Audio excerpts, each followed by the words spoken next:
What made ancient skalds lower their eyes and change a line in a saga, as if someone stood behind their shoulder, someone better left unspoken? Why are some scenes of Viking life described in detail, while others seem to dissolve into the mist of northern bays? Historians noted that many manuscripts were passed down through monastic scriptoria, and thus the darkest customs might have been deliberately softened. But archaeologists found traces that send a chill stronger than the north wind, and it is precisely these that give us a chance to reach the truth. And as we delve deeper into this shadow, keep one thing in mind. The final revelation concerns not only them, but also everyone who tries to understand their own limits. Excavations in modern-day Denmark showed that ritual sites around bogs were used long before the Viking Age, but the Norse adopted and intensified the tradition of punishments that medieval chroniclers wrote about.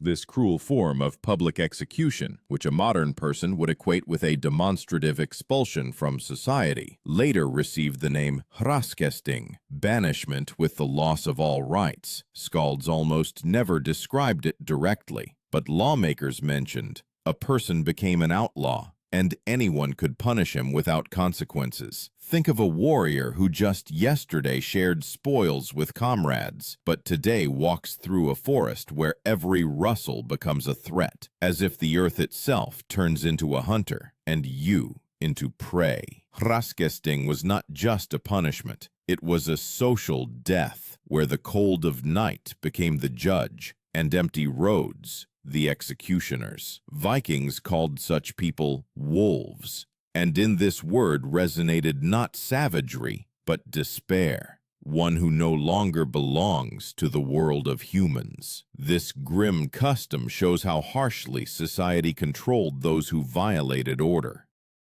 But beyond the boundaries of this ritual lay an even more unsettling truth about how the Norse related to blood, fear, and honor, and it unfolds further almost as abruptly as a sudden gust of wind over frozen water.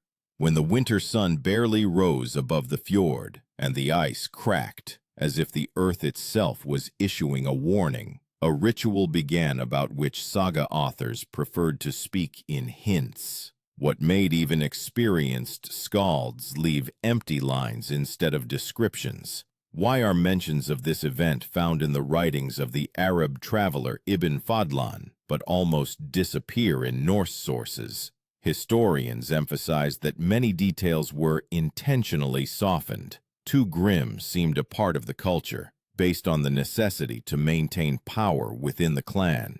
Yet archaeologists discovered traces of fire, bones, and burial structures, which confirmed reality was much harsher than literary versions.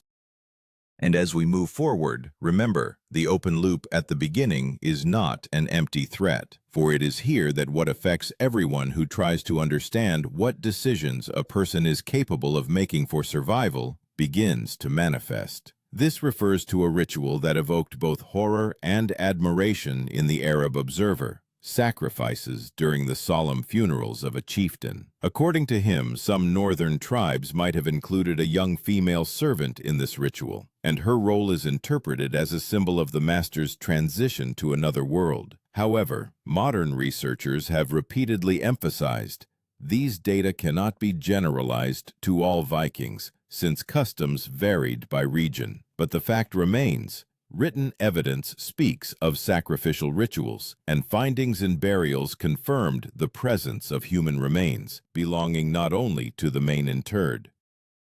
This frightening ritual later received the name bloat, a sacrificial offering that strengthened the connection between the world of the living and the world of spirits. It is important to understand, bloat was not always bloody, but it was the burial variations that became the most severe, when a chieftain was considered a figure whose death required accompaniment. Historians explained the term bloat as offering, but in real life this word sounded like the tolling of a bell before people made a decision that determined their fate. Imagine the flame of a burial ship, which rises above human height and is reflected in the eyes of those standing at the edges of the site. The smell of resin mixed with the frost, as if pushing apart the boundaries between worlds. At this moment, the female servant chosen to accompany the chieftain became a symbol of transition, as if the last ray before the disappearance of the sun in a winter storm. Her breath was short and her steps were heavy because everyone understood. She was going where no one returns from. Archaeologists noted, on some burial sites, remains of ropes, organic tissues, and traces of bonfires were found, which corresponded to the described rituals, although the extent of their prevalence is still being discussed. The tactic of conducting the ritual was strictly ordered. First, purification, then a gift to the spirits, then sending the main deceased on a fiery journey. This order emphasized how important the connection between the honor of the clan and the preservation of tradition was considered. And yet behind this fire always stood another shadow, the question of what compelled people to take part in such an act. The answer to it lies hidden in the following custom, which was rarely written down, but traces of which were found, where the earth preserved memory better than any manuscripts. When a damp wind rose on the edge of the settlement, tearing the smoke from the hearths, people heard a short, dull sound, like a stone striking a shield. Such a sound often became the final warning for those who violated the boundaries of honor. Why, then, did the sagas, usually so detailed in describing victories and defeats, almost never speak of the mechanism of punishments within the community? Historians noted that authors preferred to describe deeds of valor rather than internal conflicts, because the latter shamed the clan. But archaeological excavations in Iceland and Norway showed, on the outskirts of settlements, remains were found with signs of multiple fractures, inflicted by blunt objects, which coincided with descriptions of punishments passed down orally. And as we analyze this shadow, remember that open loop that appeared at the very beginning. It is not only about cruelty, but also about human decisions, before which any modern viewer will involuntarily ask themselves about their own limits. This ritual later received the name Holmgang, a duel on a limited platform which served as a way of resolving disputes. A modern person would compare it to a legal process, where instead of a judge, strength and endurance decided. Historians emphasized, although the sagas themselves described Holmgang as a formal duel, in reality it rarely proceeded fairly. In some areas there were their own rules, and according to them participants could choose their weapons and location in advance. But archaeological findings showed by no means all such duels ended in quick death. Sometimes they turned into an exhausting beating, where blow after blow broke a person's bones until he lost the ability to continue the dispute. Before explaining the term, let's paint an image. Imagine a small stone platform covered with sand, where the wind lashes your face as if trying to take your breath away, and the circle around you, like an arena in which there are no spectators, only witnesses. It was precisely such a duel that was called Holmgang, and its meaning lay in resolving a dispute in such a way that the victor had no doubts remaining, and the vanquished no further options. Holmgang was not just a battle, but a legal act, and defeat meant the loss of honor, land, or life. An image is created. Two men stand opposite each other in the damp fog, each holding a shield on which traces of previous wounds are already visible. The shield weighed about 8 kilograms, which made each blow not only heavy, but also exhausting. The rivals' breathing became sharp, like a gust of wind from the sea, and their steps on the stone sounded like heartbeats before a decision from which there was no escape. Many chroniclers mentioned, the spectators stood in silence because any word could disturb the sacred balance. Archaeologists found remnants of wooden fragments, possibly parts of shields near such sites, as well as traces of blood that were preserved in the cracks of the stone. This confirmed that the duels took place regularly. They were conducted in a strict order, First, the announcement of the dispute, then the choice of location, then the fight itself, which could last until one of the participants refused to continue or lost the ability to stand. But behind the external form lay another, far more frightening detail. Sometimes the loser did not die immediately. He was left at the border of the settlement, where he had to independently accept his defeat. And it was precisely this tradition that showed how harsh a society was where honor was worth more than blood. This shadow emerging from the duels leads us to yet another custom, which for a long time was shrouded in silence, and which revealed another side of the Viking world, a side where fear served as a tool, and the memory of violating order could live for generations. When traces remained on the ground, leading towards the forest, and such a silence stood around as if the air feared touching the branches, one of the strangest and most terrifying customs began, about which the Norse themselves wrote evasively. Why did the sagas, capable of describing battles down to the last breath, almost keep silent about the methods of intimidation used within the community? Historians noted that this topic was taboo because it demonstrated a facet of power that rarely became a source of pride. But archaeologists found remains with characteristic traces of cuts and bone disarticulation, which confirmed certain forms of executions existed, although the scale of their application still causes debate. And at this moment, that loop which appeared at the very beginning resurfaces. The knowledge of what a person would do for survival goes much deeper than mere historical interest. Some sources mentioned a ritual that later became associated with the idea of a terrifying punishment, where a person's body was used as a warning. Modern researchers emphasized it should not be perceived as a widespread practice among all Scandinavian tribes. But written mentions and partial coincidences in archaeological data spoke of the existence of cruel demonstrative executions, whose purpose was to intimidate enemies or transgressors. This form of punishment involved public dismemberment, where the body was left in plain sight so that everyone knew. Violating the laws of the clan had consequences. Before naming the term, let's create an image. Imagine a dark forest edge where between twisted trunks hangs a body, displayed as if the tree itself holds it instead of ropes.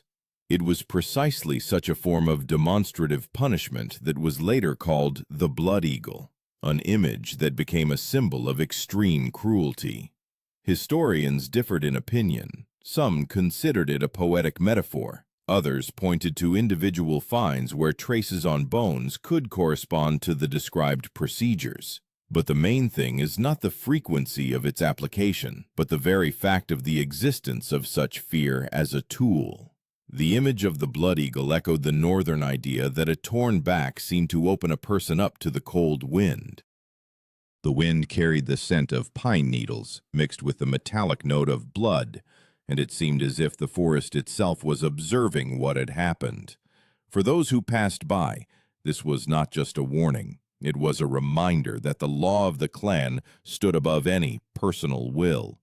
And if even the strongest could find themselves in such a situation, then an ordinary person had no choice but to follow the rules without asking questions. Archaeologists who investigated such sites noted, around such finds, remnants of bonfires, fabric fragments, and traces of ritual actions were often encountered. They presumed that such executions were carried out after a community gathering when the decision was made publicly. The tactic of intimidation here was obvious. The punishment became visible to all, and its impact worked for a long long as the body remained in the forest or on a cliff. Everyone who saw it understood. Whoever violated order could become part of the same warning.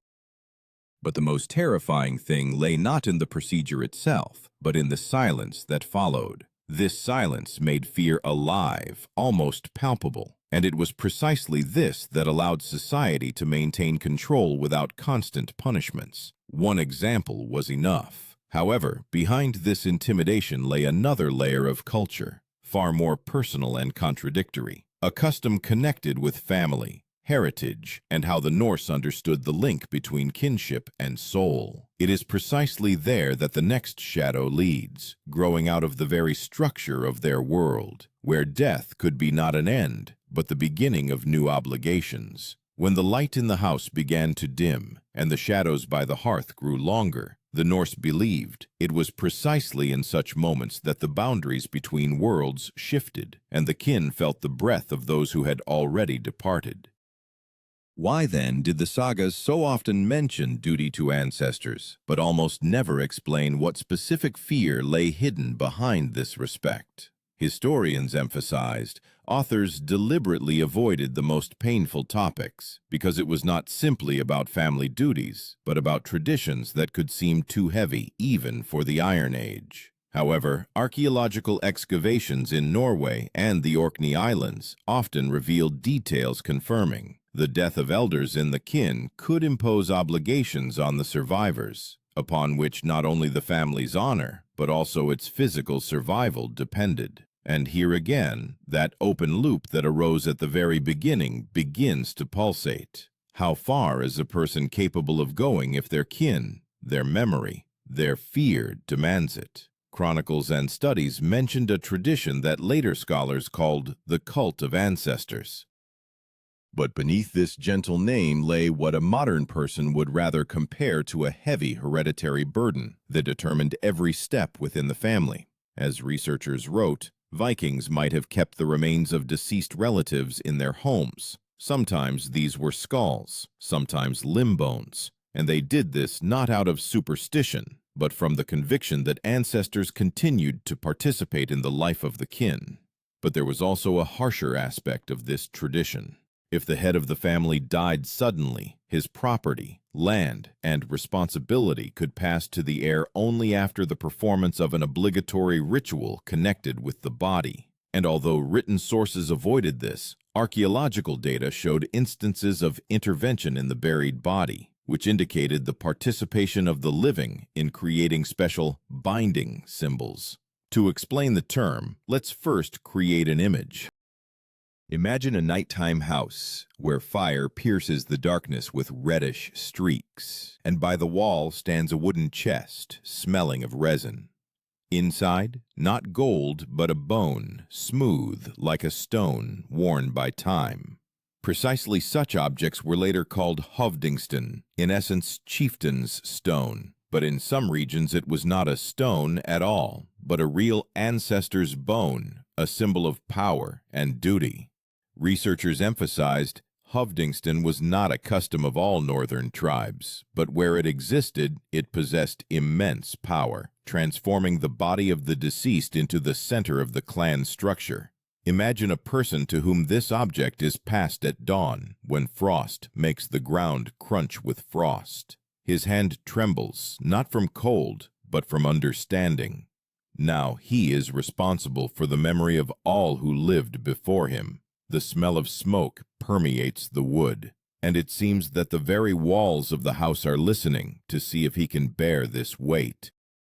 Vikings believed a breach of duty to ancestors could lead to illness, misfortune, or loss of land, and archaeological finds showed that many clan symbols were kept as relics, inseparable from family history. But there was also a darker aspect to this tradition. Sometimes the heir had to personally perform a part of the burial ritual, involving the body of the deceased head of the family. Researchers noted cases when the upper layers of burials were opened already after being filled in, and individual bones carefully removed. This indicated that part of the ritual was performed sometime after death. Historians debated whether it was an act of reverence or a requirement to confirm one's own right to power. Some supposed that the heir had to touch a specific bone or transfer it to a new house, solidifying his new responsibilities. Let's again create an image. Imagine how the heir in a dark burial chamber slides his hand over the cold earth, where stones resemble sharp teeth. The air seems motionless, and each breath brings the taste of dampness. He lifts a bone, light but capable of changing the fate of an entire clan. This does not look like a ritual of respect. Rather, it is a test that checks if a person is ready to become the pillar of family history. At this moment, even a strong warrior could feel small, because before him stood not a battle, but a responsibility, comparable to snow falling so thickly that it hides the road. Archaeologists who studied such places found confirmations, opened burials, traces of bone transfer, additional layers of fabric or leather added over time. This coincided with descriptions of customs mentioned by Scandinavian lawmakers. The heir received rights only after performing all obligatory actions, and if he refused, the kin could turn away from him, and the land would go to another. But the heaviest aspect was that the heir carried this obligation throughout his life. Every time he passed by the chest or a sacred place, he felt the gaze of his ancestors upon him. And this was not a metaphor. The Norse themselves thought so. In this gaze was not only expectation, but also a warning. And if a person violated the duty, the family believed that misfortune awaited him. And yet, behind this harsh custom lay an even deeper truth, one that concerned not only kinship, but also the very idea of fate. The Norse believed that some deaths could not be left unavenged. Otherwise, the very fabric of the world would be disrupted.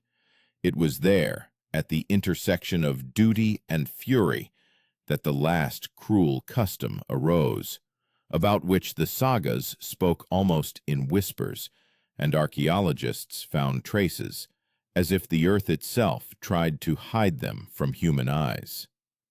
When a red dawn rose over the settlement, and the first rays of light fell upon the roofs as if someone had drawn a blade across them, a story began about which the Norse spoke quietly, even generations later. What made the sagas mention blood feuds only in hints, even though it defined the life of the community no less than wars and trade. Historians emphasized, authors avoided details because it concerned the internal balance of the kin, a place where honor could turn into fury and duty into blood. But archaeological finds in Iceland and Norway showed, in some areas, vengeful killings occurred in strictly defined places and left traces consistent with the laws of the northern tribes. And it is precisely here, in this shadow, that the open loop stretching from the very beginning finally closes. The question of whether a person is capable of bearing the burden of their decisions without shirking what they consider their duty. Chronicles and laws mentioned an ancient order, which later researchers called the feud, obligatory blood revenge, carried out not for fury, but for the restoration of a disturbed balance. A modern person would compare it to a judicial system, where each side is obliged to carry out what is prescribed by society. But in the world of Vikings, this court lay on the shoulders of the family, and to refuse it meant to lose respect, land, and the right to speak at the thing.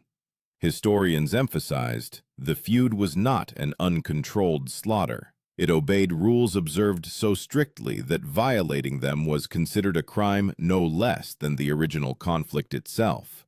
Before naming the term, let's create an image. Imagine a stone path on which rain leaves long, dark streaks resembling blade marks. On this path stands a person, and his hand clenches a wooden hilt so tightly as if it might crack. He came here not of his own free will. He is led by a duty that is older than himself. It was precisely such obligatory vengeance that was later called a feud, and its essence lay in the fact that the kin had to restore justice at any cost. A feud did not always mean killing. Sometimes the kin could accept a ransom, which was called wergild, man price. But archaeological data showed by no means all conflicts ended in peace. Researchers found the remains of men with wounds inflicted by identical weapons, which indicated prearranged encounters. These clashes took place not on a battlefield but in secluded spots, near field partitions, in deep ravines where no one could intervene. This was not fury. This was a duty from which one could not shy away. Imagine two representatives of a kin stepping onto the border of lands where the wind carries the scent of damp grass and raw stone. Breathing becomes short, muscles tense. No cries, no threats, only cold calculation. Everything happens quickly, like a sudden gust of northern wind. One blow, another, a step back, silence. The body falls to the ground, and it seems as if the earth itself absorbs this fall as part of an ancient law. Witnesses stand silently because a word at this moment has no power. Only tradition has power. Archaeologists who investigated such places said sometimes piles of stones were found, under which lay bodies without burial accoutrements, a sign that a person was killed within the framework of an obligation and not in battle. The soil layers around showed the absence of the body's prolonged presence on the surface, which coincided with the known procedure. The killing was carried out quickly. Just as quickly the body was hidden, and the kin returned home, considering the duty fulfilled. In some regions, wooden markers were found, indicating the place where the act of feud was committed.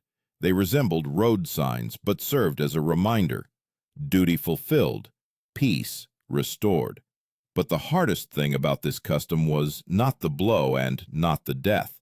The hardest thing was that the person committing the feud became a connecting link between the past and the future. He did not seek vengeance for himself. He sought vengeance for those who lived before him and for those who would live after. And if he refused to fulfill his duty, shame would fall upon the entire kin. Vikings believed a family's place in the world depended on how it observed the rules, and violating them could lead to the destruction of the very structure of society. Let's paint a final image. Imagine a person returning home after having committed a feud. His hands tremble, but he tries to hide it. The smoke in the house seems thicker than usual, and the gazes of his kin quieter. No congratulations are offered, no approvals. This is not a victory, but a burden that he will carry all his life. Every time he passes the threshold he crossed after fulfilling his duty, it seems to him that this threshold remembers what he did. And this memory is stronger than a blade, stronger than fear. And here, at this point, all the shadows of the previous customs merge into one. Vikings were not madmen seeking blood. They were people who bound their lives to laws that demanded immense inner strength. And it was precisely this strength, and not just weapons or ships, that made them a people remembered centuries later. Now that you have heard all that was hidden behind the sagas, one question remains to be asked. If you had to fulfill a duty that could break even a strong person, would you be able to step forward? Today, in a world where consequences are measured in words, not steel, we still face decisions that require courage. And everyone who studies this history inevitably asks themselves, what remains in us of that resilience which allowed the Norse to go to the very end, even when the path ahead was covered in bloody frost?